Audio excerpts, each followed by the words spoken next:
Good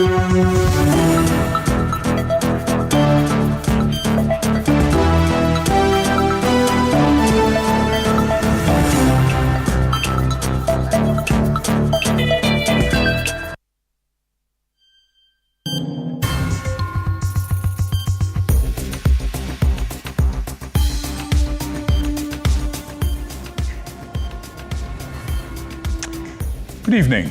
This is a daily report, and my name is Victor Muyakane. You're welcome.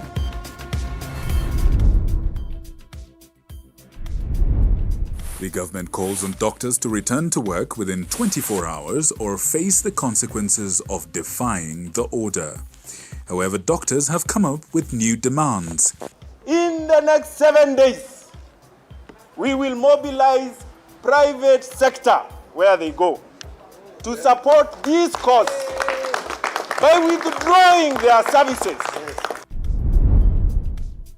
There is no fake fertilizer in the market, only substandard fertilizer, Agriculture CS Mithika Linturi now claims. Issue of substandard fertilizer.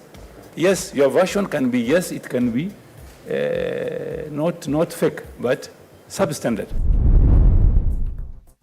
All is not well, as an Infotrack poll reveals the primary concern among Kenyans is the soaring cost of living.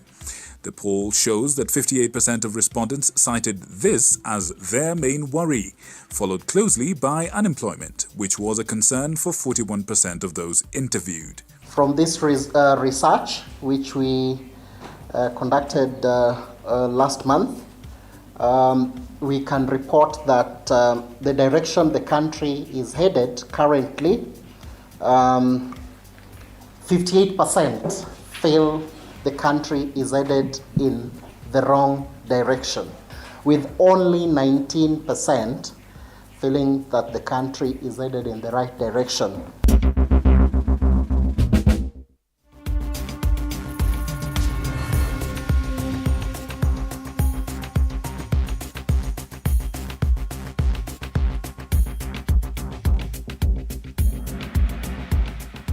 Now, that is just some of what we have in store for you this evening. We wish to invite you along this journey as we learn what's happening across our world.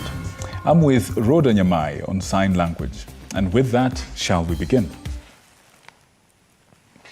The Kenya Medical Association now says that it will mobilize medics from private health facilities to join the nationwide doctor strike that has entered its 29th day. Additionally, the Kenya Medical Practitioners, Pharmacists and Dentists Union has criticized the Kenyatta University Teaching and Referral Hospital for employing foreign doctors, whom they say are earning more than what doctors in the country are demanding. Elizabeth Atieno with more. From Tuesday next week, patients seeking services in private facilities will be dealt a blow after the Kenya Medical Association announced that they will rope in the private medics in the ongoing doctors' strike. The doctors say the move will tame the government officials who have since downplayed their demands. In the next 7 days, we will mobilize private sector where they go to support this cause. We do not know where our mothers are delivering, and even those who are delivering, we do not know whether they are delivering in the places which are hygienic. As the country waits for an end in sight regarding the doctors' strike, the Kenya Medical Practitioners, Pharmacists and Dentists Union has expressed its disdain after the Kenyatta University Teaching and Referral Hospital commenced the recruitment of foreign doctors to fill the gap left by striking doctors. Imagine that your own people you treat so badly. Then you bring some foreigner with questionable credentials. Then you pay them 3 times with all those benefits. So means that the government knows the true worth of a doctor. With only 6 days left to the lapse of the dialogue period ordered by the court, doctors say they are yet to receive any invitation from the government to the negotiating table. There's no need to put any conditions. The government itself is on the wrong. Even in the court order that they keep on quoting. Doctors that stand before you are here ready to help in this mediation process to resolve this crisis. The medical interns who are now required to report to their respective workstations by Monday next week have been urged by the doctors' union to refrain from picking the letters that were sent to them via email address. Those letters first do not have the correct terms that the medical officers are supposed to be posted as employees in job group L to work for 1 year. And as the doctors' strike gains momentum, the clinical officers' strike has entered its 11th day as clinicians from Kisumu branch call on the government to heed to their demands, further directing clinical interns not to report to various health centers. The 11th day strike, which the clinical officers are on, is protected, and there's nothing that the court can do. Elsewhere, the Employment and Labour Relations Court in Meru has suspended the strike of 134 clinicians and over 100 medical laboratory officers in Tharaka Nithi County, pending the hearing of a case filed by the Tharaka Nithi County advocate. Elizabeth Atieno, TV47, Nairobi. Now, as the doctor strike picks momentum in the country, Azimio leader Raila Odinga now says that the government should work hand in hand with the doctors to ensure that the strike comes to an end because it is a local Mwananchi who's suffering. In Kakamega, Governor Fernandez Baraza has threatened to send home striking doctors who will not report to work by Friday, even as the Standing Committee on Labour and Social Welfare warns against threatening doctors who are only out to fight for their rights. Opposition leader Raila Odinga has now asked the government to put in consideration the welfare of doctors so that the strike can come to an end. Clinical officers have joined. I therefore have a personal appeal to both the government and the doctors.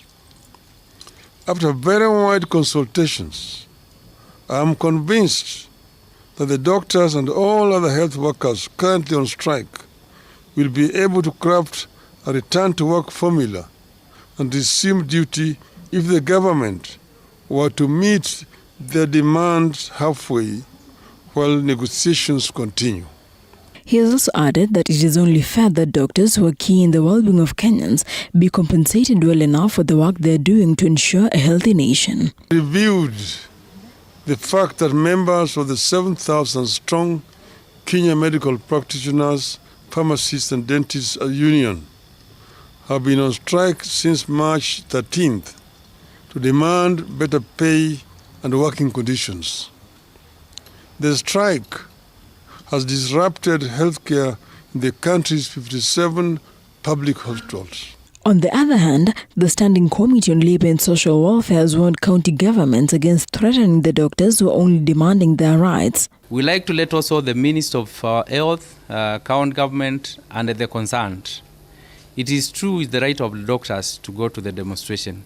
So we don't want to see them suspending the doctors from the work unless we get the solution. This, as Kakamega Governor Fernandez Baraza issued a warning to the striking doctors in Kakamega County, saying discussions are underway to ensure their demands are looked into. I want to ask all the striking doctors that tomorrow by 8 a.m.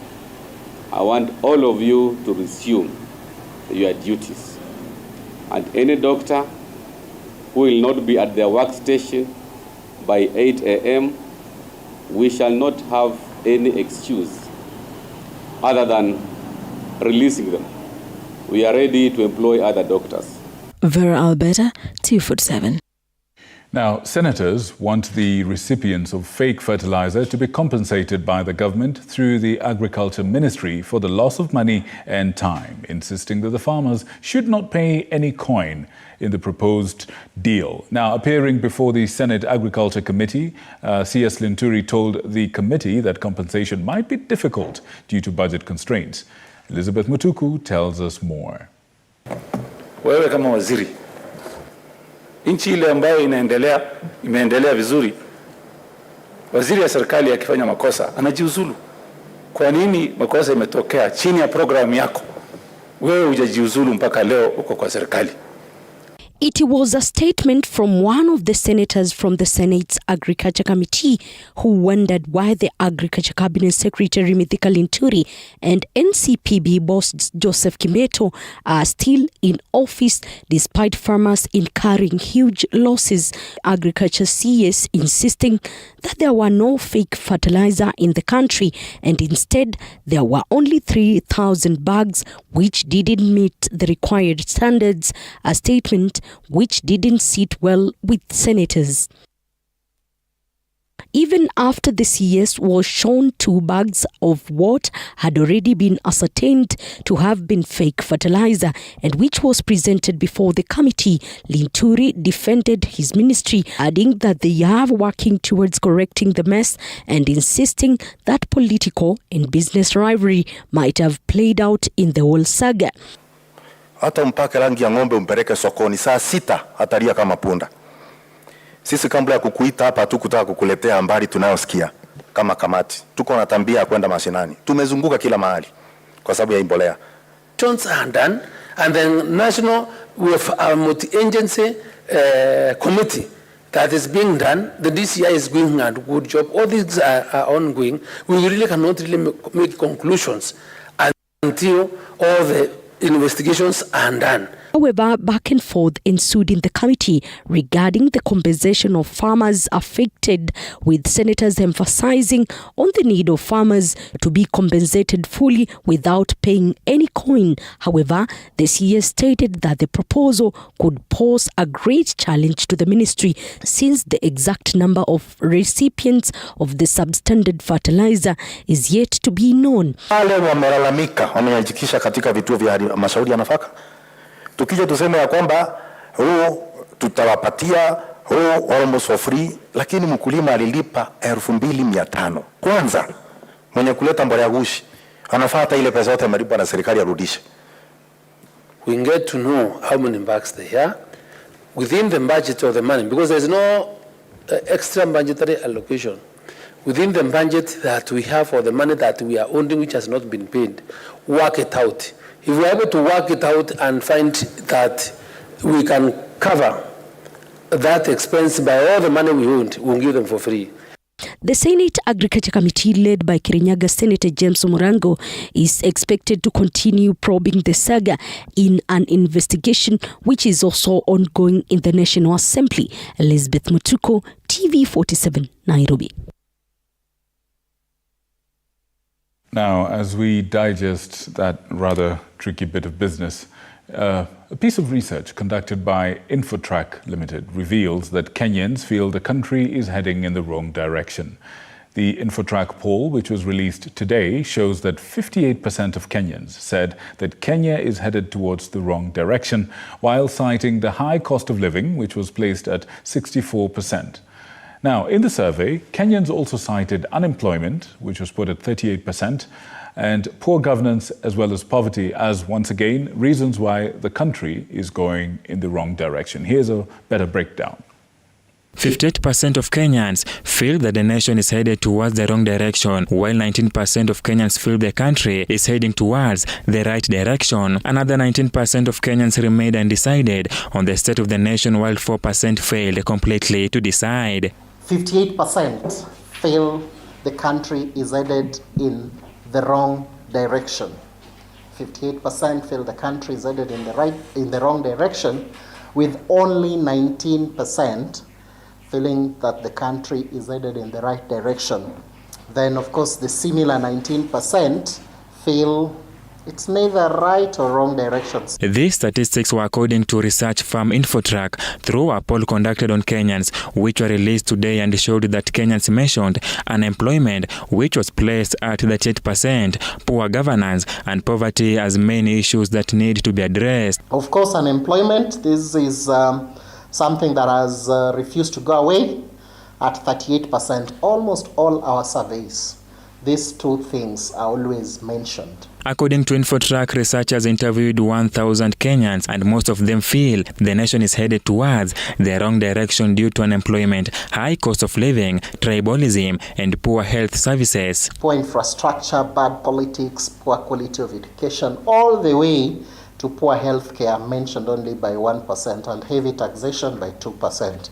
So these are some of the reasons. These are top of mind. The statistics were collected from all the 47 counties and showed that the Office of the President recorded 58%, Deputy President 48%, the National Assembly 53%, the Senate 69%, and the Opposition 62% in their performance. Meanwhile, the Kenya Conference of Catholic Bishops has said that the high level of taxation in the country has led to mental distress among citizens. According to KCCB, the high cost of living as well as heavy taxation have only been propagated by corruption in the government.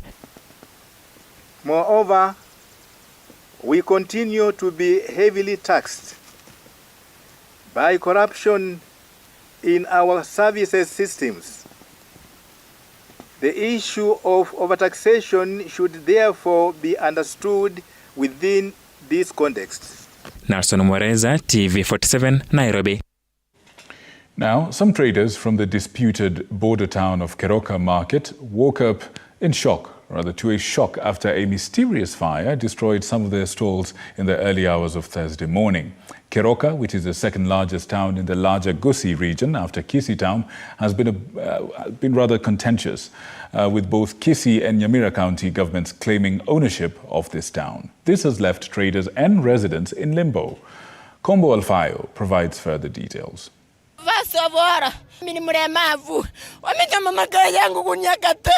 Traders in Keroka town woke up to a devastating sight this morning as their stalls lay in ruins, engulfed in flames with no one to turn to. The loss of property of unknown value left them reeling in shock. Alafu watu wakakuja usiku walitoka Nyamira. Wamechoma makaa. Hapo ndio maisha. Watoto wangu ndio na wanakula hapa. Sina kitu yenye tabia watoto. The overnight inferno occurred barely 24 hours after the Court of Appeal issued a stay order prohibiting either party in the boundary dispute from engaging in activity in the area to maintain peace. Tumesimama wanawake kiteta tunajisaidia. Mbona watu wanatoka ile side nyingine wanakuja kutuhatalisha maisha yetu? Tunaamka asubuhi hatupati chochote. MP mahali huko tunaomba uamke utoke kwa blanketi. Leo hii tunahangaika kama wachane. Kwa nini? Kwa nini hatuna MCF? Sasa nasanga nitaandika nini? Nachukua watoto wangu wapi? Justice Kamau Mugo of Nyamira Environment and Land Court had granted both Governor Amos Nyaribo of Nyamira and his counterpart Simbarati of Kisii an opportunity to convene and discuss. They agreed to establish a 5-member committee comprising of representatives from both counties to address the issue in Keroka and find a lasting solution to ease tensions. Ukweli to our county commissioners. Tafadhali hii kitu sio kitu inaonekana ya kuwa ni wananchi wanapigana. Iko na uchechezi wa siasa katikati. The judge in court gave us a new way. Myself and my counterpart, we met, we discussed, we agreed we were to form a committee of 5 people from Kisii and Nyamira to look into the issues of Keroka. But it's unfortunate there is an MC of Nyamira who is inciting. Who is inciting wananchi Keroka to fight. Kibet and his counterpart from Nyamira, Mr. Erastus Mbui, rushed to Keroka to restore calm among the enraged traders. They urged patience until the court delivers its ruling. Mambo ya mipaka mnajua wale wako nayo. Na wataamuliwa, si walienda kotini? Si itaamuliwa huko? Tusirudishiane maneno hapa kwa sababu ya mipaka. Tumeletwa hapa na kuchomaji, uvunjaji wa sheria. Kwa hivyo vile tuko hapa, mimi na ndugu yangu hapa wa Kisii, hatujui mipaka. Tunajua huduma. Kwa hivyo, wewe tulia upate huduma. Hapa kama wafanyikazi wenu, kama wafanyikazi wa serikali, tuwasaidie kwa ile shida mko nayo. Na tunawaomba mkae kwa amani, siku ile hiyo kesi itaamuliwa. Basi tutakuja kujua mpaka sasa ni hapa. Wale wanahusika na mambo ya kusanya kodi basi watajua mwelekeo. Lakini kwa sasa hatuwezi ongea. Hatutaki tukitoka hapa inasemekana ati county commissioners wameamua mpaka ni hapa. Sisi hatuhusiki na hiyo. So tunawaomba tukitoka hapa tunataka muishi kwa amani. Wale wahalifu walifanya hiyo kitendo watapatikana, hawatakosa kupatikana kwa sababu serikali ni mkono mrefu. Na mtatusaidia. Ile kitendo ilifanyika hapa ikosi kuna mtu mmoja mawili waliona. So mtasaidia maafisa wetu wa usalama wale wanategua hiyo kitendawili. Meanwhile, both governors have established a joint committee consisting of 5 representatives from each county. Their mandate is to formulate a permanent solution that ensures no county feel marginalized. Kombo Alfayo reporting for TV47, Keroka, Kisii County. Thank you, Kombo. Tonight, jitters have rocked the ruling UDA party after aspirants and party supporters appealed to the president to dismantle cartels said to be handpicking party officials ahead of the party's forthcoming polls later this month. The claims emerged as UDA aspirants from Nairobi County further cried foul on the polls, claiming elected leaders are likely to rig the polls in their favor during a meeting with the party's National Elections Board in Nairobi. Apollo Kamau reports. With 2 weeks to go ahead of the much-anticipated Phase 1 of the UDA party polls, jitters have rocked the governing party after party aspirants from Nairobi and Busia counties claimed the polls has been rigged in favor of elected leaders and influential individuals. Mutajua number of people who voted. During a meeting with the National Elections Board on the forthcoming polls, UDA aspirants cried foul, saying the election will not be free and fair, despite assurances from the party's National Elections Board. Mutaruhusu wale the elected leaders wako kwa viti bando wasimame kwa viti tena, sababu kuna wale wamelipa. Hiyo ni moja. Hiyo nayo sisi kama sisi hatutakubali. It can only be fair if this election is not infiltrated na elected leaders ili members ama aspirants wa fill this franchise. Hii mkutano haiwezi badilisha katiba ya chama. Katiba ya chama kwa sasa inawaruhusu, hata mpige kelele, inawaruhusu kuvae. Wamesimama na kusema UDA ni mali yao. The same fears emerging in Busia County, where UDA leaders appealed to President William Ruto and the party's National Elections Board to crack the whip on influential individuals alleged to have already handpicked party officials. Kuna watu wameshamaliza uchaguzi kwenye hoteli, wamemaliza uchaguzi chini ya miti, na wakati tulikuwa tukisajili watu, tukitumia pesa zetu, tukitumia bodaboda zetu, tukinyeshewa na mamvua. Kama haki haitatendeka, tunapeana mwisho ni Sunday wiki hii. Otherwise tutapeleka mabasi iende paka headquarter Nairobi, sisi wenyewe tupeleke sauti yetu huko. Ni wapi hatuweze tukaingia kama wana UDA. With 6 slots up for grabs at the polling center, where the voting will commence, and 12 other slots in the ward, constituency and county levels, elected leaders have stood ground, saying they are the face of the party. Such an elected leader is keen on going for an elective seat within the party. They start at the same level as everybody else, because it's all about being able to convince the members of the party in the place that you are willing to vote, that you carry the party's interest. And if they agree, they are delegates. If they agree with you, then they give you their position. But otherwise, I do not believe that anyone starts with a head start. The two majority parties, UDA and ODM, will be holding their polls almost side by side. While UDA commences the polls on the 26th of this month, ODM will hold the election on the following day amid fears of infiltration and insecurity. Some of the other concerns is people are saying there are moles from the other parties who are, registering into these elections. But we are telling them that, as Honorable KJ has said, we are welcoming everyone. Tunatoka katika ngome cha ODM na wamepanga kuvuruga hii exercise yetu kwa sababu wataki kitu inaitwa UDA. UDA aspirants from Busia and Homa Bay counties will meet the National Elections Board on Friday to be sensitized on the polls and raise their concerns.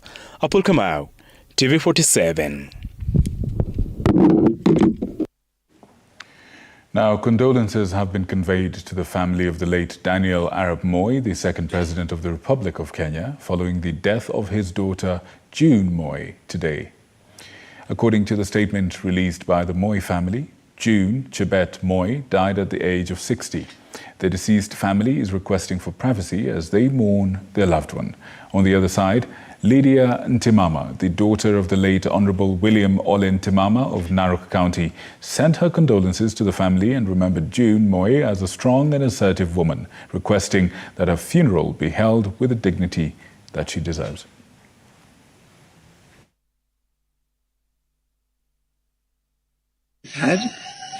We had this yesterday about June Moi. I want to say pole sana. This is Lydia Ntimama, the daughter of the late Honorable William Ole Ntimama. And I want to give my condolences to the family, sincere condolences. The family has lost a very aggressive and hardworking lady. And as the family, we were very close, the Mois and the Ntimamas. The Wazes were very close, and I want to say poleni sana. This is my condolence from the Ntimama. And you know what we see as women, the woman can suddenly not be treated in the same manner as per her stature. I would appeal that her funeral is held with the dignity that it deserves. Right, away from those matters, a row is brewing between tea farmers, the Tea Board of Kenya, and the Kenya Tea Development Agency, that is KTDA, and some of its former directors over a scheme to pay hundreds of millions of shillings to lawyers and their firms. About 14 lawyers from different law firms represented KTDA Holdings, KTDA Management Services Limited, and the Kenya Tea Growers Association in 2 suits, where parties involved reach a settlement agreement. In one of the litigations, Nairobi High Court consolidated constitutional petition number E254 of 2020. KTDA Holdings Limited and 55 others had sued the Agriculture CS and 26 others for demanding the review of the Tea Act 2020. Mimi nataka kuambia chairman wa Tea Board of Kenya Bwana Kahim. Hicho kipengele cha 13 ambacho mmeweka hapo cha kusema ati wakulima walipe mawakili ambao walipatiwa kazi na watu ambao tuliondoa kwa ofisi, haitawezekana. Haitawezekana. Na mimi nasema hivi nikiwa na hawa wakulima hapa na nikiwa na idhini ya hawa wakulima. Na hawa wakulima nataka waoneshe hawa wamesema kwamba wale watu ambao wamekuwa wakinyanyasa hao hatuwezi kurudi kwa mfuko yetu kulipa hao. Haiwezekani. Haitawezekana. Mkulima ametafuta pesa na tabu sana. Tunanyesewa kwa masaba, vikapu tunabeba, na hivi vikapu tunabeba tukipeleka kwa bank center, sasa inakuwa ni pesa. Sasa hiyo pesa ndio sasa zinakuja kukatwa, zinapelekwa makotini. Hatutakubali hiyo. Tumesikia kuna pesa kuna sendekana ati tutakatwa juu ya ile makesi wale walikuwa bereni walipeleka huku kwa koti. Sisi tumekataa, tukiwa wakulima wa hapa tumekataa, na tukasema sisi wote wakulima wa area hii tumekataa, na sisi hatutakatwa hiyo pesa. Now, the High Court in Kerugoya has declined to release John Mureithi on bond, pending investigations. Mureithi had been arrested on suspicion of being the one responsible for the selling of illicit liquor, which caused the death of 23 people in Kangai in Kirinyaga County. In his statement, Kerugoya High Court Judge Richard Mwongo says that Mureithi poses a flight risk, considering that he had tried to flee when the news of the deaths began making rounds. He also added that Mureithi could be the victim of lynching by the public, considering his place had been trashed by irate members of the public. The state has given an affidavit opposing the grant of bail, and the DPP in particular pointed out the averments in paragraphs 5 to 8 of the affidavit of IP Michael Arusei. In essence, the affidavit indicates as follows. Paragraph 5, the accused is a flight risk and was arrested at Sagana as he was trying to escape after the incidences were reported. This has not been responded to or opposed by the accused. Paragraph 6. The accused is at risk of being lynched by irate members of the public, and that his residence and other properties were burnt down by those members. This also has not been contested. Now, the shocking upsurge in road accidents experienced in the country has been blamed on preventable and predictable factors, with stakeholders now calling for sanity to stop road carnage. Chichi Josephine tells us more.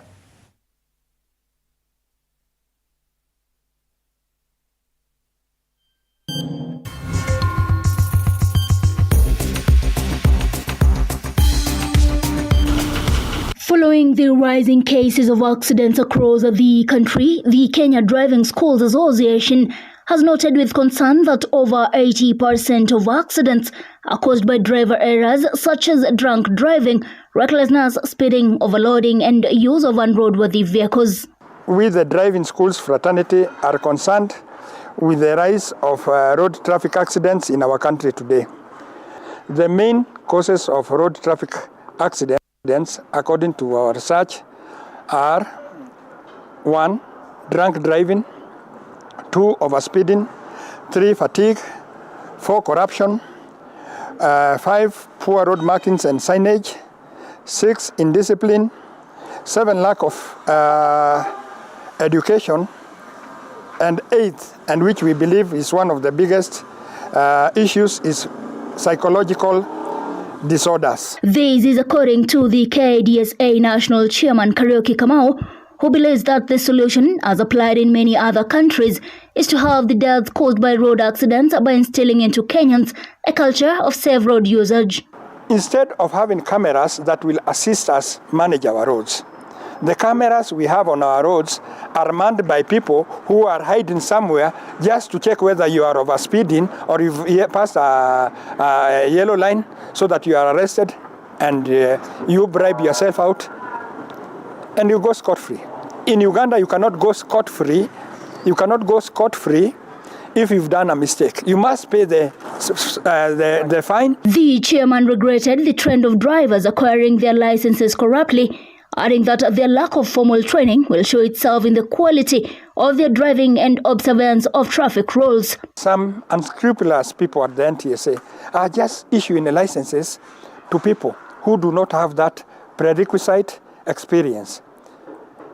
And when somebody gets a license, when he goes to look for employment, somebody will give him employment on the basis that he has a PSV license.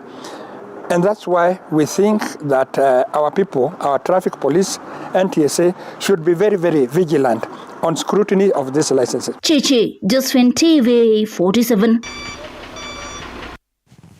And on that note, we wish to take a short break. When we come back, we will have a lot more content for you, including an interview on renewable energies and their role in building up a future sustainably, developing sustainably.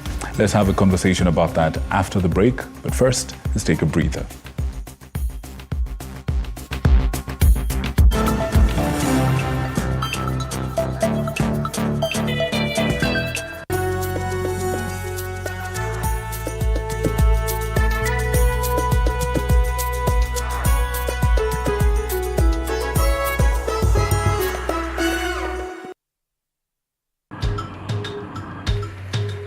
Na safari hii katika Mfahamu Kiongozi tutakuletea viongozi aina mbalimbali. Nikuwe na Nisani kama 10 na pia nikuwe menua minibus. Minibus niko niwa. Kushinda unaangalia simu ya mzee. Soma Biblia ama ingia kwa washroom ujisugue. Mpaka nimetoa hivi. I don't know whether any of my children would want to get into the political field. Sijajua bado. Kila Alhamisi saa 1:30 kuendelea.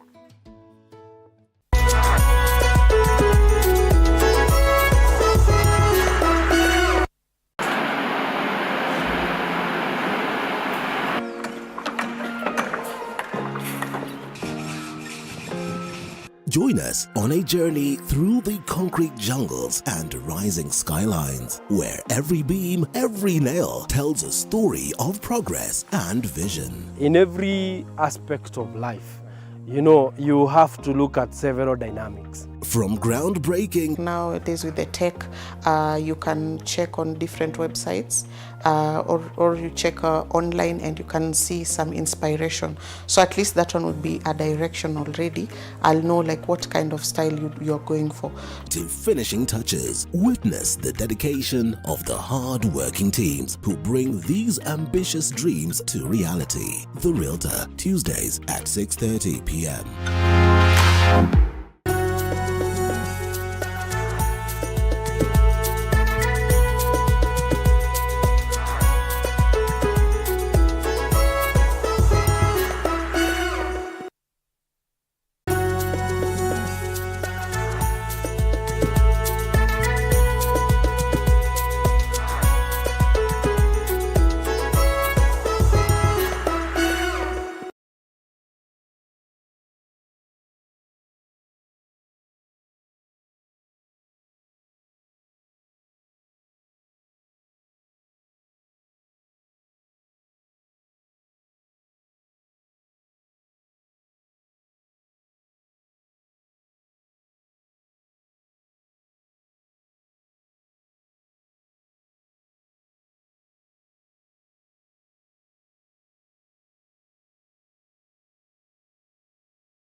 Na safari hii katika Mfahamu Kiongozi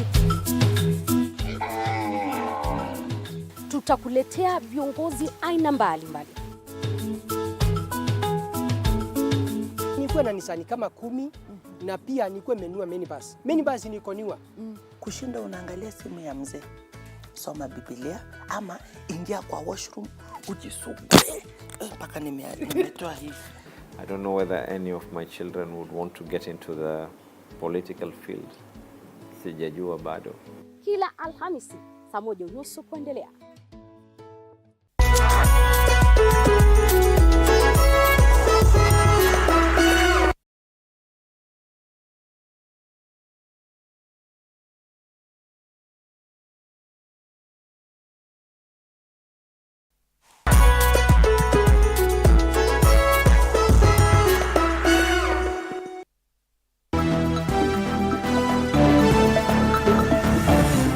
Sports News brought to you by Safaricom Chapa Dimba.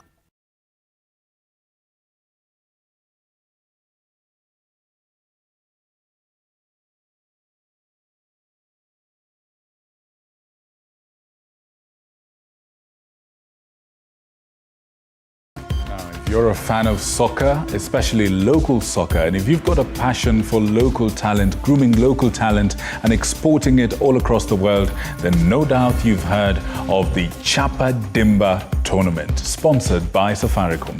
Now, these are our partners, and the Chapa Dimba finals are happening right now in Kisumu, started today. And our very own TK, Tony Kwalanda, is on the ground, ready to bring us up to speed on the proceedings today. Remember, Chapa Dimba finals will be happening live and direct and exclusively on TV47. Over to you, Tony, from Dala, the lakeside. How is everything? And how is Chapa Dimba going on over there? Tony?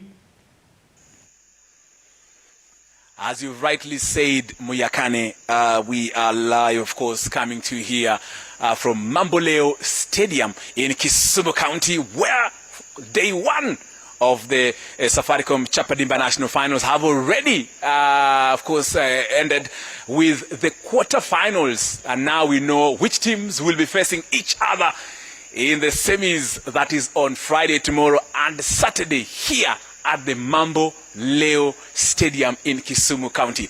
Now, Muyaka, there's something you need to know, that the rains, as you can see, you could be seeing my what I'm wearing, my shirt.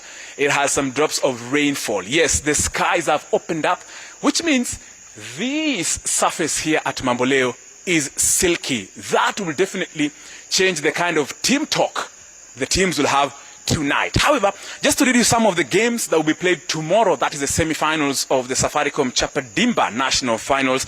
We have in the boys category the finals, Obunga, that is a home team, will be playing against Bandari Youth from Coast. Then Pask Langa from Rift Valley will be playing against Ebwari from Western Kenya. In the girls category, Plateau Queens, aka Nyakach girls, that's a home team, will play against Barcelona ladies from Seto again, and then Brenda girls will play against Wieta. That's, of course, the team that will be playing in the semi-finals. That is on tomorrow, Friday, and Saturday, before the big game, that is the finals, will be played on Sunday. Remember, here in Kisumu, we have Radio 47, TV47, TV47 Digital. That is here, of course, that will be airing these matches live and sending every hourly updates on all platforms of Cape Media Limited. And tonight, Muyakane, just before I hand it over to you, I'll be having the VAR show where I've managed to meet some of the coaches and the players who will be playing tomorrow in the semi-finals. Back to you, Muyakane. Right, all right, all right. That is the great TK, that is Tony Kwalanda, joining us live from Kisumu, where the Chapa Dimba finals are happening.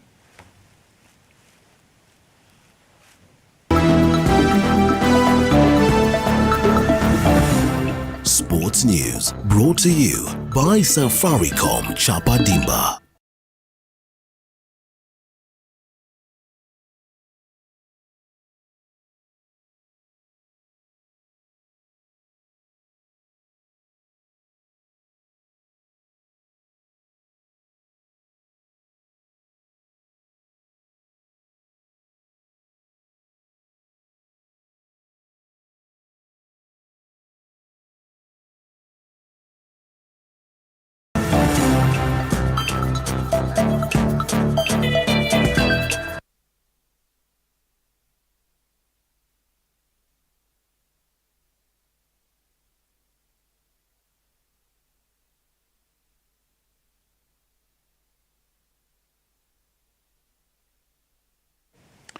Right, and now for that all-important conversation on the future of our planet, the future of our country, the future of our children. And it's got everything to do with climate change. Now, tonight we want to focus on renewable energy, specifically how renewable energies intersect with climate change, but also what every one of us wants to grow, to develop. So renewable energy and sustainable development. And with us is somebody who's well-versed in this indeed. From the Global Energy Alliance for People and Planet, or GEAPP, we have the Regional Partnership Manager for Africa. We have Mr. Zeph Kivungi joining us live from the coastal town of Watamu. Good evening, Zeph. How are you doing? Good evening. I am doing well. Thanks for having me. How are you doing? Oh, I'm doing great, and I will say the pleasure is ours to have an expert such as yourself on this conversation. I think straight away we should just jump into it. Help us understand, talk to us about what sustainable development should be. I mean, there's a lot of debate on this, there's a lot of different opinions on this, but really, what should sustainable development be? In my view, sustainable development should be where we are getting the kind of lifestyles we want, getting the things we want to be utilizing in life without jeopardizing the ability for generations after us to get the same. So the same quality of life that we are aspiring for should be possible for the generations to come. Meaning that the resource intensity, so for example, we can use water to produce food, we can use water to do the kind of things that we do with water. But if we are going to use that water and deplete the water resources, if it was for irrigation, you find that now the next generation is not able to irrigate energy and many other sort of resources, then that's not sustainable. So it should be making sense economically. It should make sense socially. It should make sense politically and all other sort of aspects, so that we are saying that we are meeting our needs today, and the ones that are coming after us, the next generation and the next generation, should be able to utilize those same resources, so either more efficiently or without necessarily depleting them. That's how I see sustainable development. Excellent, excellent. Thank you so much, Zeph. Now, how can renewable energy get us there, to that ideal that you just described right now? Yes, so I think there's probably the need for us to define one or two terms here. Go ahead. I don't think we need to define energy, but we can kind of touch on what renewable energy really is, and then we'll tie that to sustainable development. So energy would be what we use to get things done. So, you know, we use energy for transport, we use energy for lighting our spaces during the night, we use energy for cooling our spaces or heating our spaces, depending on where we are. And if the kind of resource that we are using to generate that energy for the usage you want, let's stick to electricity for ease of explanation. If the resource that we are using is not easily replenished naturally, then it's not renewable. Renewable would be that which, for example, the sun rises every day. So if you can use a technology like PV, or what people commonly call solar, the sun will rise every day. So it means you can generate new electricity every day and you will not run out of fuel, so to speak. But if you're using, let's say, what people call fossil fuels, let's say LPG, what we use for cooking, or oil or gas, it means you need to always get a new tank of that fuel to generate electricity. And for it to be created in nature, as they say, it takes millions of years, which means the oil that we have on the planet is largely finite if you compare it to the existence of humans on the planet. What that means is that the more you extract that oil, the more, let's say, an oil field could run out, the more you will need to open up new fields. That means that is not renewable. So renewable energy is solar, it is wind, it is hydro, it is geothermal, and such, which means that for you to have that resource available, you don't need to do much. Nature does its thing. The sun just needs to rise and we have enough solar. We just need to have a bit of rain, which replenishes some aquifers, and then that goes to the earth's crust, and you have geothermal. That also means that the power plant that you will be setting up does not need to be provided with a lot of fuels every other day or every day. That is usually supplied by nature. Wind just blows on its own. So renewable energy in the context of sustainable development becomes a much better option, because it means the resource intensity is not as high, because you don't take away the sun by utilizing it today. It doesn't mean tomorrow the sun will be less. You don't get rid of the wind just because you generate electricity in Electrocana, for example. It doesn't mean tomorrow the wind will not blow. So renewable energy is that kind of resource that is always going to get replenished naturally without us having to put in a lot of input. And so that means it's a lot more sustainable, because the next generation will find wind blowing, it will find the oceans there, the rivers will still flow, etc. Right. Now, I mean, you've done a great job explaining this. Perhaps let's see if you can do an even better job explaining this next point. There are those who feel, and they do criticize renewable energy as to be somewhat unreliable or inefficient. They say, that it's too intermittent. There are too many factors that can stop somebody from really relying on this. What would you say to such people? Yes, they have a point, and they are right in very many ways. These technologies are new. We We have something like oil and gas that is quite mature. So that's a mature technology. We know what to do. Nuclear matured at some point, and then there were some concerns. It's a clean technology, but it's a technology that we have developed over time. So it is true, a lot of the renewable energy resources are variable. The word you're using there, which is intermittency, is variability. When the sun goes off, all solar power plants will go off. The wind tends to blow at night better. And during the day, it's a lot less, so the consistency is less. So a lot of these renewable energy technologies will tend to be intermittent, save for a lot of hydro, which also changes based on the weather and the kind of rainfall patterns. So they have a true point, and that criticism is justified in all senses of the word. But then the fact that once you set it up, you don't have the running costs, it means there's other ways you can work on it to make sure the availability, reliability is improved.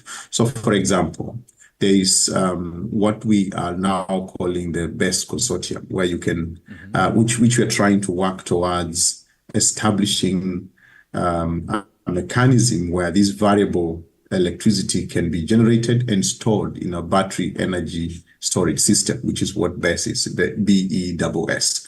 And it's really, I would say, a platform of quite a number of partners trying to say a country like Kenya has got quite a bit of renewable energy. We are famed to have one of the greenest grids. But it's also the one country where we are seeing bills going up because the country also chose to go cost-reflective tariff. So that's a major challenge. Why is the bill going up? It is going up because when the wind is blowing, you and I are not necessarily needing that electricity. But in the morning when you wake up and you need a cup of coffee, or you need to take a hot shower, the wind might have stopped blowing, there is no sun, but we still need that electricity. So the availability of that energy when we need it is challenged by the patterns of the resources that we establish. So the BEST consortium is trying to make sure countries are able to increase how much storage of that variable electricity can be incorporated in the development of the energy supplies industry, so that then it can be available when you need it. That's one way. Okay. Another way would be for us if I may to jump in, increase. I'm terribly sorry to interrupt, Zeph. If I may jump in just a little bit. I mean, if we're talking about storage, and pardon me, I'm speaking like a layman here, but when we think about storage, we think about batteries, right? And if I'm not wrong, batteries, we're talking about, say... Sorry? Can you hear me, Zeph? Hello? Can you hear me properly? Zeph? Yes. Excellent. Yeah. Yes. I was losing a bit. If we're talking about battery storage, we're talking about batteries. I mean, that's what I think the common layman knows about storage of power, of energy. But if we're talking about batteries, we're talking about things like lithium ion. We're talking about things that actually cause a massive environmental impact in the extraction of, say, lithium, in the various places, cadmium and all these other things that make batteries, which actually leads to yet another criticism of renewable energy, that the environmental impact that comes from getting there. What do you say about that? Yes, so storage can be in those two ways. There is the technology, which is the batteries that you're mentioning. That's improving quite a bit. Because we are used to having the kind of lead, for example, lead-ion batteries, which would just be 5-6 years and it's gone. Technologies are improving now. And yes, there's been quite a bit of challenges around the extraction of the materials that are required for us to establish this kind of battery energy systems. So that the only thing we can do would be to make sure that the kind of environmental and social safeguards that we are putting in place in that value chain are taken care of. One of the important things is for us to avoid this business of mine it in Africa, send it to some other country, and then import the battery over here. That already increases how much material intensity is needed for that battery to be produced. And that's one technology. There's also pumped storage, for example, where you can have, let's say, take the electricity coming from the Lake Turkana wind farm, pump water from downstream of the dam in Takwel, for example, return it to the dam and hold it there until you need it. So storage can be in the form of technology where it's actual electricity or energy stored in a battery, or you can store it in a dam.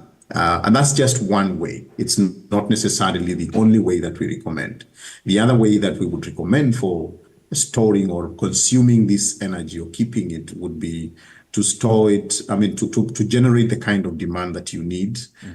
So for example, you can have tariffs that say it will be cheaper for you to use electricity, let's say from midnight to 5 a.m. because during that time you have quite a bit of wind. Some of those would be incentives that allow for consumers to increase the consumption of renewable energy, and the overall mix will then end up being a lot more greener, which is why I was going towards the idea of saying, if you're going to increase renewable energy, then you have to make sure that it's getting consumed. Otherwise, when the consumers demand that electricity, the utility is going to avail it. And when there is no renewable energy available, they're going to switch on some of the power plants like Kipevu down in Mombasa or Thika power plant, which are using fossil fuels, and that will be a lot more expensive in the long run. So you have a lot of renewable energy, but the net effect of that becomes increased cost of the same. I'll give you an example of a way to drive demand. Electric mobility. We have a railway system that is growing and expanding. We don't have to be using these fossil fuels that we use, burning the kind of oil it uses, while we have geothermal, for example. Why then don't we turn that into electric? We can also use that for electric cars, which is another issue. I know there's all this battery issue connected to it. But it is more like saying, let's find ways to absorb this electricity while it is getting generated. We can shift schools, for example, to cooking with electricity, as long as that cost makes sense. But then you will need regulations, you will need policies that allow for this kind of a transition to happen on a greener technology. So there's ways to make sure we are consuming this renewable energy when it is generated, to avoid the storage so that it comes straight from the power plant into the consumption. And that makes sure that the talk that renewable energy is cheap is actually made into a reality, versus what we are seeing today, where you're increasing renewable energy generation and you don't necessarily sell all of it, which means then you have to step in and put other sort of fuels to avail the power. Does that make sense? It does indeed. And just listening to you, it does appear to me, and to many people I'm sure, that it requires quite a bit of a balancing act. There's so many factors that need to be just so. You need to have all the ducks in a row before you fire. And which leads me to a question. What really are the obstacles that you've seen that are stopping us as a country, as a continent, from moving towards renewable energy as the mainstream way of doing things? What's stopping us from doing that? Right. So the first outright thing is that these technologies are newer. Many of them are nascent. Many of them have not been tested at scale. Of course, quite a number of them are sort of mature now, but the cost of renewables is not necessarily as low as, for example, let's say, hydro. Hydro is an old technology, has been around for a while. So that's the first one. The fact that they are new means that there's already a lot of perceptions around what that could be. And then it is prohibitively expensive to start with. And that's a barrier that can be removed by a number of factors, including people creating consortia and partnerships that, bring the right kind of financing to the table. So that's one of them. The other one is the kind of energy systems that we are already used to. So we were used to set up a power plant that you just need to put the coal, switch it on, and the power is available. Put in the oil, switch it on, and the power is available.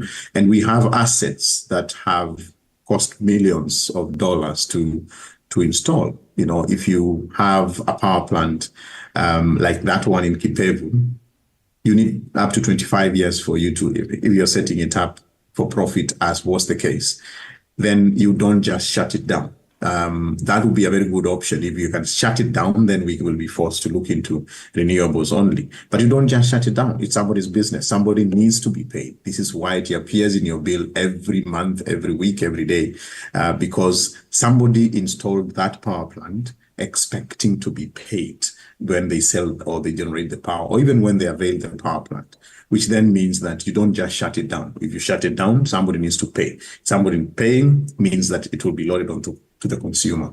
Right. So because the system has been that way, more like we are addicted to that kind of older system, it's not as easy for us to transition.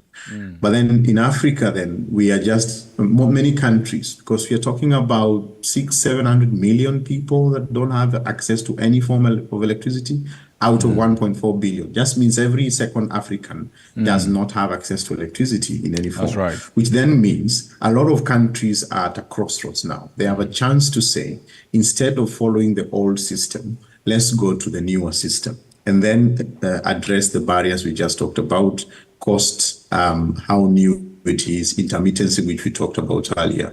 So some of those barriers are mental, some of them are systemic, some of them are beyond just the African country in question. If we were to isolate a country, it's kind of tied to an international energy system, or energy supply system, which is why we have to really think about some of these things from a regional perspective to the extent possible, if not global.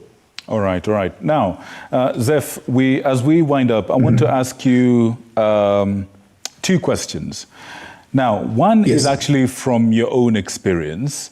I understand you've actually been able to implement some of what we're talking about here practically.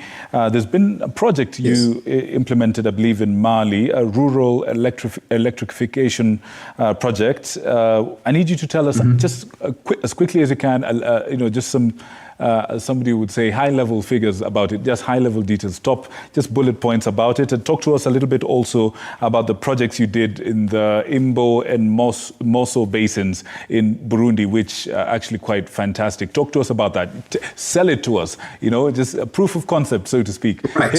Hit us with that, quick as you can. Yes, please. Let me give you the one later one. The Mali one was a few years back, sometime in 2017, 18, or thereabout. We have one that is a lot more later, which is similar to the Mali one, which is distributed renewable energy in agriculture modalities. This is an initiative that is led by African Development Bank, GIAP, which is where I am working currently, and a few other partners. And what it is doing is to establish small power grids, which is what we call mini grids, using solar to drive irrigation systems or agriculture-based systems, which later will include sun. So what this is doing is, where the grid has not arrived and there's a community there that has economic activities, you can avail electricity and try to do this to the extent possible in a commercial sense, to say it makes business sense for you to install this mini grid,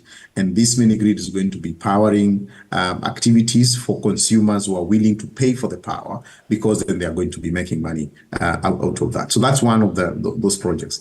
The Imbo and Moso project in Burundi was an IFAD project that was also funded by the GCF, and my role was to bring in climate finance, which is another way of us increasing capital coming into electrification or using renewable energy. And this was a project that is trying to increase the resilience of production systems, agricultural production systems, which is to say, protect the protect the soils, So yeah, this was more of a climate resilience project that makes sure you're using energy, you're using water in an efficient way. And this is really a strong demonstration of how we can draw in different types of capital, especially carbon finance in this, climate finance in this sense, to avail the kind of capital that we keep saying is missing, but also to reduce the cost of these technologies, which we already have mentioned that are not necessarily the cheapest just yet because they are kind of new in many ways. Oh, excellent, excellent. And final question to you, Zeph. What can you and I do? Well, you're an expert, but what can the people at home do? What can we do as a common wananchi, as regular old folk? What can we do to advance the gospel of renewable energy? Quick as you can. So I would say a number of things. Number one is for us to be open to the discussions. It's not necessarily supposed to be like a religion where you have to believe it is good or not. We need to have a proper discourse as to, is this the right option? We need to understand what kind of technologies we are adopting and why. Why do we want to do best? It is not just because somebody is saying, let's do it, or it's a good idea, but because it should make sense to the country, and we should be looking 10, 20, 30 years into the future rather than every day.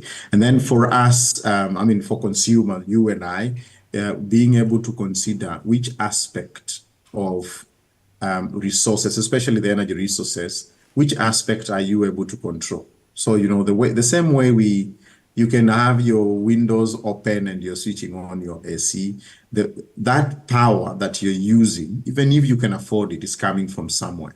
And that somewhere is contributing to the bigger effect, which is what, for example, causes climate change. And that's a major threat to our sustainability. So it means us just being conscious that you don't have to use less resources just because you cannot afford or it's a cost barrier for you, but because you're affecting a bigger system. And that bigger system is a responsibility of all of us because we are sharing the planet. So it's more like day-to-day things. Don't freeze things if you're planning to use them tomorrow. Keep them in the fridge, or don't necessarily have to keep them, because any energy that you use eventually has come from somewhere, and that somewhere has cost us something, and it might have caused pollution, and it has an impact on the bigger planetary system. Excellent, excellent. Thank you so much, Zeph, for your insight, and we look forward to future conversations on the same. Ladies and gentlemen, that has been... Thank you so much, Zeph, and enjoy Watamu, please, on our behalf, as we pay taxes here.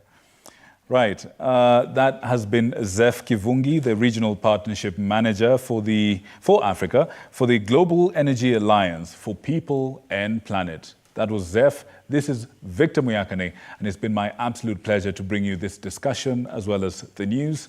I wish you a good night full of God's blessings, and thank you to all that made this program a reality. Good night.